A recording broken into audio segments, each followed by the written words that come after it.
Amém. Podeis sentar. Eu ia dirigir aqui de baixo, que ficava mais fácil de estar perto dos irmãos, mas o púlpito móvel não aguentou o peso do pregador, né? Ele já deu uma envergada ali, então achei melhor vir para cá mesmo, tá bom? Nós estamos encerrando essa semana, ou esses dias, no dia de hoje, uma festividade no nosso país muito conhecida, não só no nosso país, mas em quase toda localidade de influência católica romana, que é a festa do carnaval, a festa da carne, a festa da carne.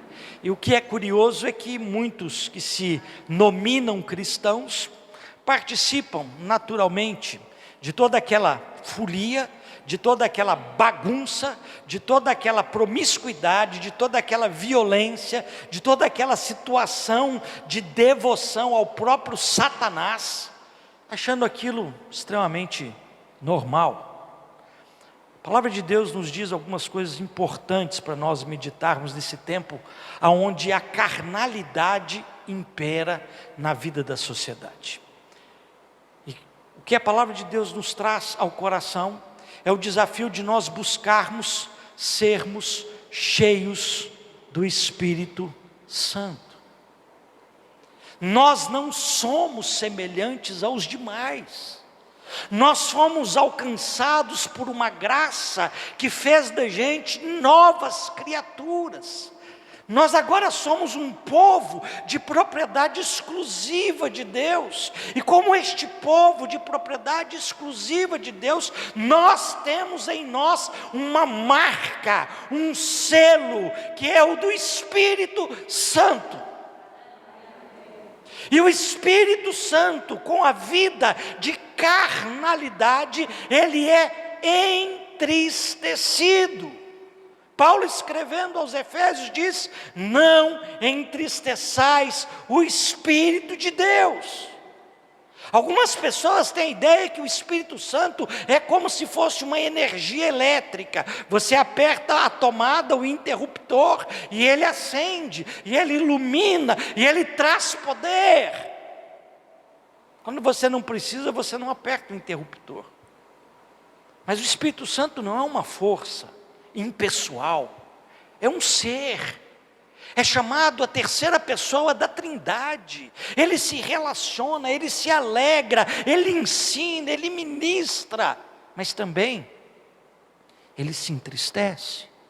O apóstolo Paulo diz também aos Efésios: enchei-vos do Espírito. Enchei-vos do Espírito. Nós somos conclamados pela palavra de Deus a andarmos no Espírito, e quando nós andamos no Espírito, nós não satisfazemos as inclinações da carne. Ora, queridos, o texto que nós lemos nessa noite fala sem dúvida alguma de um homem cheio do Espírito. Se você olhar para a sua Bíblia, você vai ver no capítulo 7, o versículo de número 55, é a segunda vez que a Bíblia apresenta a pessoa de Estevão como um homem cheio do Espírito de Deus. No capítulo 6, quando da escolha dos diáconos da igreja, os 7 primeiros diáconos da igreja, Estevão é nominado entre eles, e está ali registrado no capítulo 6, homem cheio do Espírito de Deus. E novamente no capítulo 7, verso 55, mas Estevão cheio do Espírito de Deus. É o texto bíblico que está nos dizendo. Ora, o livro de Atos dos Apóstolos traz para a gente uma visão bastante interessante do desenvolvimento da igreja nos seus primeiros movimentos. Capítulo 1 e 2, os discípulos esperando as orientações do Senhor que subia aos céus e que enviava o Espírito. Capítulo 2, eles são visitados, eles são tomados pelo Espírito de Deus, que vem sobre eles, e eles passam a partir dali, a pregar o Evangelho. Há uma conversão de 3.000, de 5.000, há uma conversão cada vez maior de pessoas. A igreja vai se espalhando, vai se esparramando, com poder, com autoridade. Capítulo 4, 4, eles contavam com a simpatia de todo o povo, eles dividiam os seus bens, eles praticavam a coinonia, todos por conta da presença do Espírito de Deus. Capítulo 5, você começa a perceber que uma igreja cheia do Espírito de Deus não é uma igreja onde as coisas somente vão bem. É um erro isso. É um raciocínio equivocado. O capítulo 5 diz que nessa igreja, que havia sido batizada com o Espírito, que havia recebido o Espírito, e que estava pregando o Evangelho com autoridade, 5.000, 3.000 convertidos na cidade, ela passa a viver problemas que antes ela então não tinha sido chamado a lidar. Capítulo 5, um casal de membros da igreja, Ananias e Safira, passam a mentir ao Espírito Santo, e ambos morrem na porta da igreja pela vida mentirosa e enganosa. Venderam um terreno, o terreno era deles, ninguém exigiu absolutamente nada de nenhum dos dois, mas eles, vendo o exemplo de Barnabé, vendo o exemplo de outros irmãos, eles também querendo o status, a fama, eles vendem o terreno e trazem parte do dinheiro. E mentem dizendo, não, nós estamos entregando tudo. Não, não era tudo, era parte do dinheiro. E se eles tivessem entregado parte do dinheiro e dito, nós estamos entregando uma parte do dinheiro, a outra nós vamos reter conosco, eles estariam falando a verdade. Mas Pedro diz, vocês não mentiram aos homens, vocês mentiram ao Espírito Santo de Deus.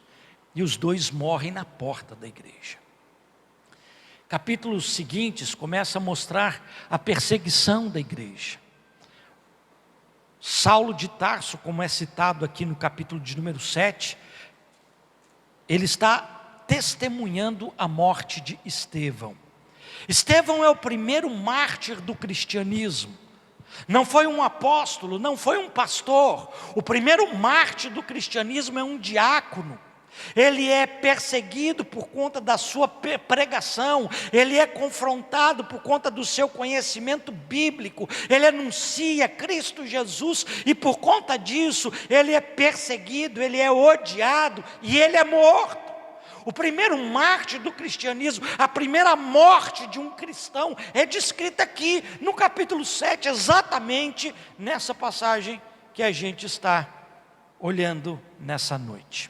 Ora, em face a tudo isso, esse primeiro mártir, esse diácono da igreja, esse líder da comunidade, é descrito como sendo um homem cheio do Espírito Santo de Deus. Eu queria destacar aqui para a nossa reflexão 3 realidades que o texto descreve a respeito de um homem, de uma mulher, de pessoas cheias do Espírito. A gente precisa lembrar que o apóstolo Paulo, escrevendo aos Coríntios, ele diz assim, eu não vos pude escrever como a espirituais, e sim como a carnais, como a crianças em Cristo. Veja, o apóstolo Paulo não está falando isso para a gente ímpia, ele está dizendo isso para a igreja de Corinto. Não vos pude falar como a espirituais, mas sim como a carnais, como crianças em Cristo. Ainda aos Coríntios, Paulo fala que dentro de uma comunidade você vai encontrar homens naturais, aqueles que não nasceram de novo, o final do capítulo 2. Você vai encontrar homens espirituais, que tudo é discerne da parte de Deus. E você vai encontrar também no capítulo 3, homens carnais. Por isso que nessa noite é tão importante a gente fazer uma pergunta para a gente. Temos nós vivido segundo o Espírito Santo de Deus? Somos nós, homens e mulheres, cheios do Espírito Santo de Deus? Há aqui 3 lições muito importantes sobre pessoas cheias do Espírito Santo de Deus. A primeira delas, são pessoas comprometidas com a palavra de Deus. São pessoas comprometidas com a palavra de Deus. Nós estamos no capítulo 7, volta para o primeiro versículo do capítulo 7. Então, Estevão é levado perante o sacerdote, que lhe pergunta: como é que é esse negócio que você anda falando aí? E o capítulo 7 inteiro é um sermão, é uma pregação. Estevão prega àquele povo, aquelas autoridades, aqueles líderes. E o que é interessante é que Estevão vai passando por todas as escrituras, passa pela Torá, passa pela lei mosaica, passa pelos salmos, passa pelos profetas. Ele vai mostrando aqui, vai mostrando ali, vai mostrando acolá, ele vai trazendo à baila aquilo que a palavra de Deus apontava sobre Cristo Jesus. É um sermão de pelo menos 52 versículos. Um sermão contundente, aonde Estevão revela profundo conhecimento da palavra, mas não apenas um conhecimento técnico. Ele também revela um comprometimento de alma, de vida com a palavra. Infelizmente, a nossa geração de cristãos, na qual também eu faço parte, todos nós fazemos parte atualmente, ela é uma geração de cristãos analfabetos da palavra. Gente que não conhece a palavra, gente que tem preguiça de estudar a palavra, gente que não tem preguiça para tantas outras coisas na sua vida, que não tem cansaço para tantas outras atividades do seu dia a dia, mas quando fala estudar a palavra, ler a Bíblia, se debruçar sobre os textos sagrados, a preguiça toma conta, o analfabetismo bíblico enche a mente, e aí sim, fica muito fácil manipular um rebanho ignorante da palavra do Senhor. É preciso entendermos que se nós somos visitados pelo Espírito, se nós somos selados pelo Espírito, se nós estamos cheios do Espírito, nós temos um compromisso com a palavra de Deus. O nosso compromisso não é com a programação. Nosso compromisso não é com determinadas ações sociais, espirituais, coisas e tais. Nosso compromisso é de estudo da palavra de Deus. Quanto tempo você gasta do dia estudando a palavra de Deus? Algumas pessoas na igreja que se gabam de serem honrosas dizimistas. Eu sou dizimista fiel. Eu sou um dizimista fiel. Não é não. Quantas horas tem o dia? 24. Quanto desse dia você dá de dízimo ao Senhor? Do tempo, não é do dinheiro, do tempo. De estudo da palavra, de oração, de jejum, da sua vida pessoal, não é comunitária não, da sua vida individual. Você não é isso que você diz que você é. Você não gasta 10% do dia com Deus, mas você é capaz de gastar cerca de 3, 4, 5 horas na frente de um computador, de uma televisão, de um filme, de uma outra atração, mas não gasta o tempo com a palavra do Senhor. Estevão era um homem cheio do Espírito, e como resultado de um homem cheio do Espírito, o Espírito de Deus, ele confirma a palavra de Deus na vida daqueles que são seus.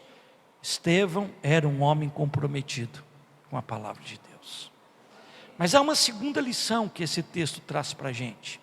Um homem cheio do Espírito de Deus é um homem comprometido com a glória de Deus. Olha para a sua Bíblia, o texto diz assim para a gente, verso 55: mas Estevão, cheio do Espírito Santo, fitou os olhos no céu, e viu a glória de Deus e de Jesus, que estava à sua direita.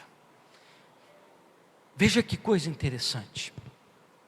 Um homem cheio do Espírito de Deus é um homem comprometido não com a glória pessoal, mas é comprometido com a glória de Deus. O que abre os olhos de Estevão naquele momento é a glória de Deus. O que ele vislumbra é a glória de Deus. Nós vivemos para a glória de Deus. A reforma protestante resgatou entre o sola escritura, sola fide, sola Cristo, sola glória de Deus. Tudo que fizermos, seja em palavra, seja em ação, fazei para a glória de Deus. Queridos, homens cheios do Espírito Santo têm um foco na sua trajetória. Não é a sua soberba, não é a sua arrogância, não é o seu ministério, não é o seu nome, não é a sua grandeza, é a glória de Deus. Mas é muito fácil a gente ver a glória de Deus quando as coisas vão bem. Quando você é promovido no emprego, quando você tem um alto salário, quando você troca de carro todo ano, faz as viagens para onde você quer ir, para fora do país. Como é bom você ver as coisas gloriosas e dizer glória a Deus. Glória a Deus, eu fui no médico, peguei o resultado e havia uma suspeita de câncer. Glória a Deus que isso não se confirmou. Glória a Deus mesmo. Coisas boas, nós precisamos glorificar a Deus. Mas só um homem cheio do Espírito Santo é capaz de ver glória a Deus nos momentos adversos. Estevão estava vivendo uma promoção na sua fé. Agora eu vou ser um líder mais reconhecido, vou ter o meu nome mais destacado na comunidade dos apóstolos, vou ter um salário aumentado. Não. Os homens estavam enfurecidos contra ele, versículo 54. Ouvindo isso, eles se enfureciam em seus corações, rilhavam os dentes contra ele. Versículo de número 57. Estes homens, clamando em alta voz, tapavam os ouvidos e unânimes arremetiam-se contra ele e lançando para fora da cidade, o apedrejavam. O que estava aqui não era um momento feliz, auspicioso, bem-aventurado, gostoso de ser vivido. O que estava se transitando neste momento era um momento tão cruel, de raiva, de ódio, de difamação, de vontade de matar. Era isso. E nesse ambiente extremamente de oposição, de contrariedade, ele é capaz de olhar aquilo tudo e ver em toda a sua dificuldade a glória de Deus. Glorificar a Deus nas coisas boas, nas respostas positivas de oração. Até os leprosos que foram curados, os 10, deveriam fazê-lo. Mas glorificar a Deus nos tempos de adversidade, de turbulência, de dor, de tristeza, de perda, em eminência face da própria morte, como Estevão estava, só mesmo aqueles que são cheios do Espírito de Deus. E o que é que Estevão, na glória, é capaz de ver? Glorificando a Deus, ele é capaz de ver. Ele é capaz de ver um Deus sentado no seu trono. Nos momentos de adversidade, ele vê os céus abertos, o Filho do homem em pé, à destra de Deus. É interessante, ele viu os céus abertos, viu a glória de Deus e viu Jesus que estava à sua direita. Ele vê alguém que está no comando da história. As situações são adversas, são contraditórias, são ameaçadoras. A vida estava por um fio. Oh Deus, cadê o Senhor? O Senhor não vai me livrar, pelo amor do teu nome, me tira dessa situação. Não foi essa a oração dele, não. Eu vejo os céus abertos e vejo Deus sendo glorificado, e Jesus ao seu lado, comandando a história. Homens e mulheres cheios do Espírito de Deus. Em primeiro lugar, são homens e mulheres comprometidos com a palavra. Em segundo lugar, são homens e mulheres comprometidos com a glória de Deus. Mas em terceiro lugar, são homens e mulheres comprometidos com a graça de Deus. Olha como termina o texto, versículo 58 em diante. E lançando fora da cidade, o apedrejaram. As testemunhas deixaram as suas vestes aos pés de um jovem chamado Saulo, e apedrejavam Estevão, que invocava e dizia: Senhor Jesus, recebe meu espírito. Então, ajoelhando-se, clamou em alta voz: Senhor, não lhes imputes este pecado. Com estas palavras, adormeceu, morreu. Versículo de baixo diz: e Saulo consentia na sua morte. Então ele morreu. Ele morre naquele momento, mas antes da sua morte ele revela o seu profundo compromisso com a graça de Deus. Não existe nada que revele mais a graça de Deus na vida de uma pessoa, senão o perdão de pecados. Jesus morre perdoando pecados. Pai, perdoa-lhes. Foi uma das frases de Jesus na cruz. Pai, perdoa-lhes. Manifestando a graça de Deus, não a ira, não a justiça, não a santidade, mas a graça, o favor imerecido.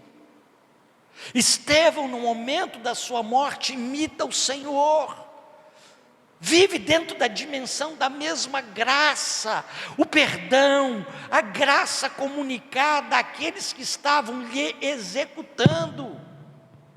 Pai, perdoa-lhes. Certa vez uma mulher veio na casa de um homem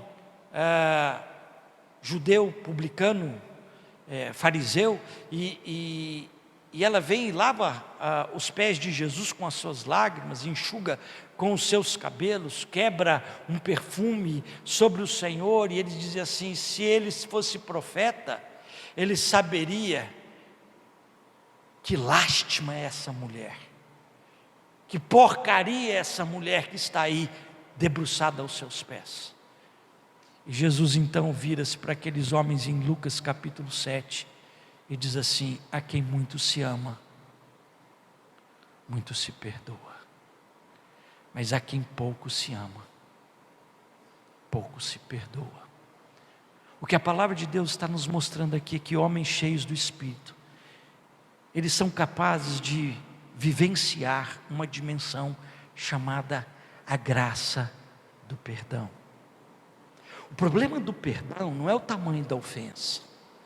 Você quer uma ofensa maior do que a que Estevão estava vivendo naquele momento? Os homens estavam lhe tirando a vida, os homens estavam apedrejando Estevão. Não eram palavras que machucavam, mas eram pedradas que lhe feriam e que estariam para tirar-lhe a vida. Não é o tamanho da ofensa que impede o perdão, é a pequenez da nossa fé, do nosso compromisso com Deus, que faz com que nós estejamos esbarrados por qualquer situação de ofensa na nossa jornada. Homens comprometidos com Deus transitam numa dimensão diferenciada. Homens cheios do Espírito Santo são capacitados a viver a graça que Jesus distribuiu ao dizer: perdoa-lhes. Queridos, eu quero finalizar a nossa reflexão nessa noite fazendo um desafio. Nós vivemos dias muito controversos para o Evangelho. Pessoas vivendo dentro da carne, querendo atestar do Espírito. Lá na epístola de Judas, ele diz assim: algumas pessoas se introduziram dissimuladamente dentro da igreja, os quais já foram pronunciados para a condenação, transformam em libertinagem a graça de Deus.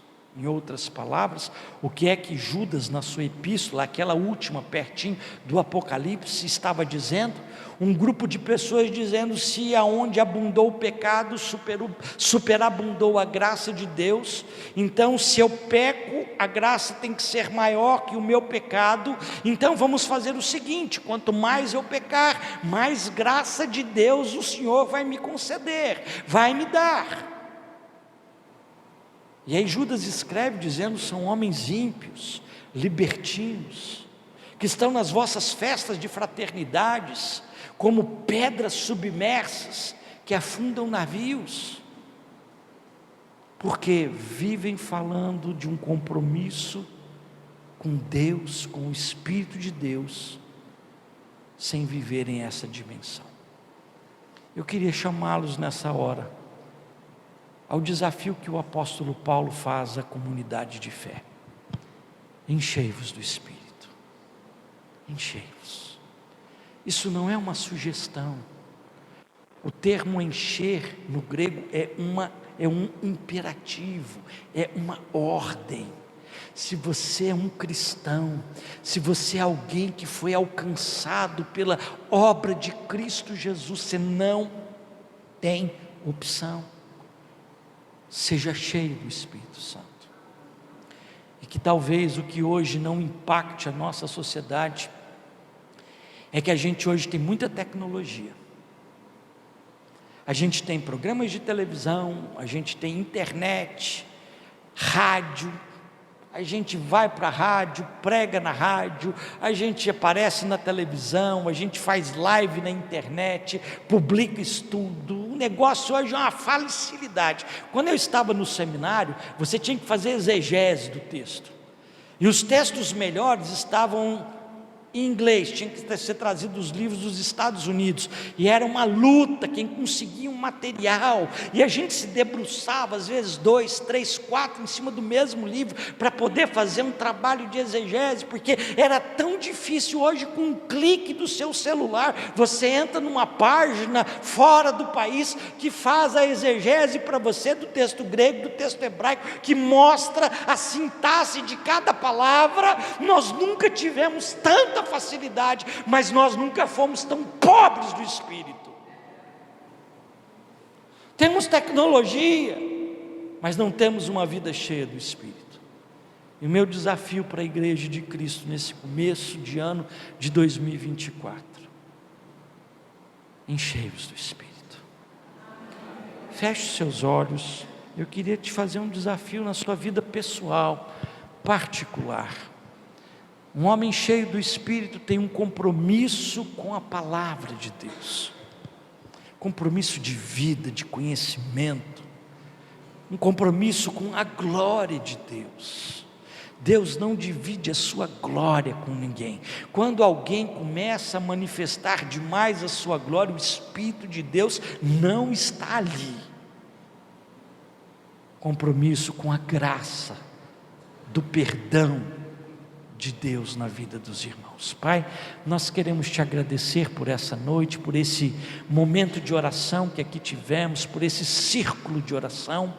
E assim como os discípulos estavam em Jerusalém, ó Deus, orando, buscando a tua face, e ó Deus, eram revestidos do teu Espírito Santo, reveste o teu povo, enche-nos nessa hora, ó Deus, com o teu povo, para sermos testemunhos, como povo do Senhor neste mundo, dos feitos do Senhor para a glória do Senhor. Enche-nos com o teu Espírito, enche-nos, ó Deus, para que possamos cada vez mais anunciar a tua palavra, revelar a tua glória e manifestarmos a tua graça no meio deste povo, em o nome de Jesus.